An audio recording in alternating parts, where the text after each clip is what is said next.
Hello, V search info എന്ന എൻ്റെ പുതിയ വീഡിയോയിലേക്ക് എല്ലാവർക്കും സ്വാഗതം. ഇന്ന് നമുക്കൊരു കഥ പറയാം. നിങ്ങൾ ശ്രദ്ധിച്ച് കേൾക്കുക. ഒരു മനോഹരമായ കുന്നിൻ പ്രദേശം, വലിയ കുന്നുകളാണ്, ശ്രദ്ധിക്കുക. അതിന് താഴ്വാരത്ത് ഒരു ചെറിയൊരു മരക്കൊമ്പിൽ ഒരു ചെറിയ കുഞ്ഞു പക്ഷി. നിങ്ങൾ ഇമാജിൻ ചെയ്യുക. പെട്ടെന്ന് ആകാശത്തു നിന്നൊരു ഫാൽക്കൺ, നമുക്കറിയാം പ്രാപ്പിടിയൻ, അത് താഴേക്ക് വന്ന് ആ പക്ഷിയെ കൊത്തിയെടുത്ത് റാഞ്ചി മുകളിലോട്ട് പോകുന്നു.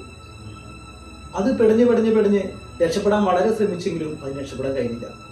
ഈ പ്രാപ്പിടിയൻ, അതായത് ഫാൽക്കൺ, നേരെ കൊണ്ടു ചെന്നത് അതിന്റെ കൂട്ടിലേക്കാണ്.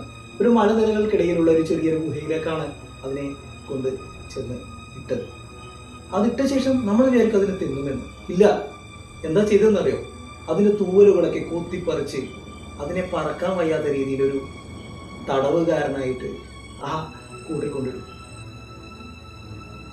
ആ പക്ഷി തൂവലോടൊക്കെ നഷ്ടപ്പെട്ട് പറക്കാൻ കഴിയാതെ ആ ഗുഹക്കുള്ളിൽ തന്നെ വളരെ മൃതപ്രായനായിട്ട് നിൽക്കുമ്പോൾ ഈ ഫാൽക്കൺ, അതായത് ഈ പ്രാപ്പിടിയെ പുറത്തേക്ക് തേടി പോകും.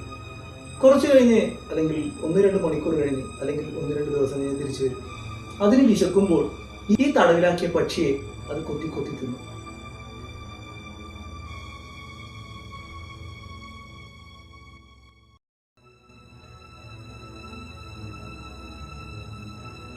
എന്നാൽ അങ്ങനെ ഒരു പക്ഷിയുണ്ട്. എന്താണെന്നറിയോ? എലനോറസ് ഫാൽക്കൺ എന്ന് വിളിക്കുന്ന മഡഗാസ്കറിലെയും ആഫ്രിക്കയിലൊക്കെ കാണുന്ന ഒരു പക്ഷിയുണ്ട് പോലും. അത് ഇത്രയും ക്രൂരമായിട്ട് പീഡിപ്പിച്ച് അതിന്റെ ഇരകളെ കഴിക്കുന്ന ഒരേയൊരു ജീവി ഈ ക്രൂരനായ പക്ഷിയായിരിക്കും. പല പക്ഷികളെയും ഇത് വേട്ടയാടി പിടിക്കാറുണ്ട്. സ്വിഫ്റ്റ്, അതുപോലെ തന്നെ പല പക്ഷികളെയും ഇത് റാഞ്ചി കൊണ്ടുപോകാറുണ്ട്. നമ്മുടെ നാട്ടിൽ കാണുന്ന പ്രാപ്പിടിയൻ, ഫാൽക്കൺ വർഗത്തിൽപ്പെട്ട പക്ഷികളൊക്കെ അതിന്റെ ഇരകളെ റാഞ്ചി കൊണ്ടുപോയെങ്കിലും അത് പെട്ടെന്ന് തന്നെ അത് കഴിക്കും. പക്ഷേ ഈ എലനോറസ് ഫാൽക്കൺ എന്ന ഈ ക്രൂരനായ പക്ഷി ചെയ്യുന്ന ഇത്തരം കാര്യങ്ങൾ ശാസ്ത്രലോകത്തിന് തന്നെ ഒരു അത്ഭുതമായി തീരുകയാണ്. എന്താണല്ലേ നമ്മുടെ ഈ ജീവിലോകത്തെ വിശേഷങ്ങൾ. ഇനി അടുത്ത ജീവിലോകത്തെയോ അല്ലെങ്കിൽ മറ്റ് വിശേഷങ്ങളുമായി പിന്നീട് കാണാം. Okay, by.